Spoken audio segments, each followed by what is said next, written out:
Hey friends, today I turned my Seaside Tiny Town into a drum. Let me show you how I did it. Like always, I pressed my work and then I attached the beads that came with the design. I like to attach the beads after it's been pressed because it's hard to press when the beads are on it. Hooray! All my guys have eyes now. Then I measured my work to figure out how big the circumference of the drum will be. Once I know what circumference is going to be, I'm going to do back stitches all around the perimeter. Then I'm going to cut a piece of interfacing to fit the inside of the stitching. This is fusible interfacing, so I just have to press it on the back.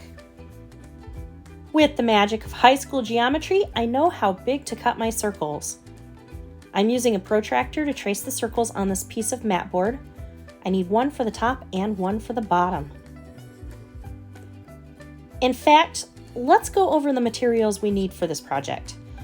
So we have my completed cross-stitch piece with the interfacing on the back, and then the two mat board circles I just cut, two fabric circles to cover the mat board, needle, thread, scissors, and then some batting for the top and the bottom. The top is a dome, so there's a lot of circles for that.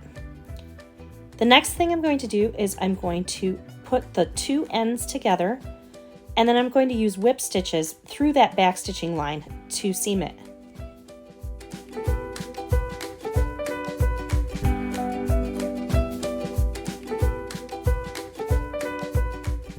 When that seam is complete, it's okay to set this aside. We're going to work on the top and the bottom now. So I'm going to use a big running stitch along the edge of the fabric circles.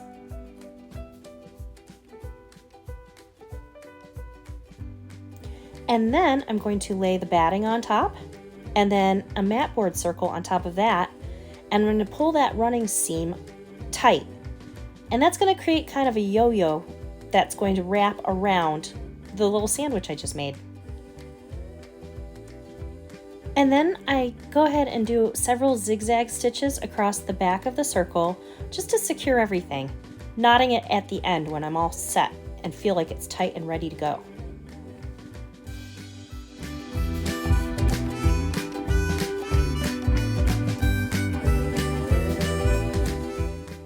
I'm going to do the same for the top too, except I have all those graduated circles and then the mat board, and then I have to wrap my yo-yo all the way around that.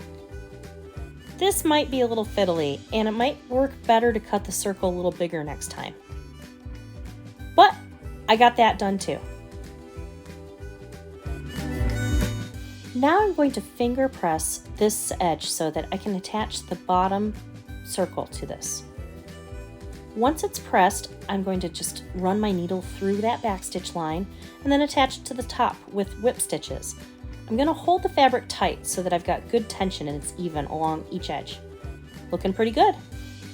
Now I'm going to stuff the inside and add the top.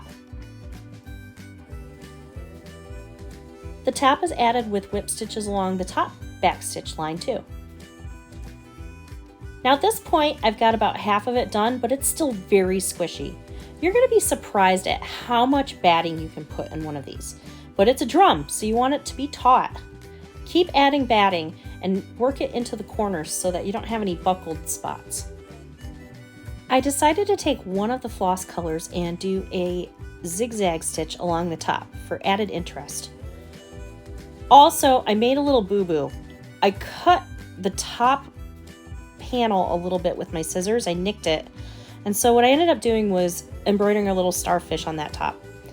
That's a little oopsie, but it's okay. I'm really happy with how this turned out. I think it's really cute, it's compact, it's kind of perfect for summertime. I also like that it goes with another piece I made a couple years ago, a little felt lighthouse with a sea monster. I think they're going to be best pals on my table. Yeah, I like this. It's pretty cute. I hope you enjoyed this video. Thanks for watching. See you next time.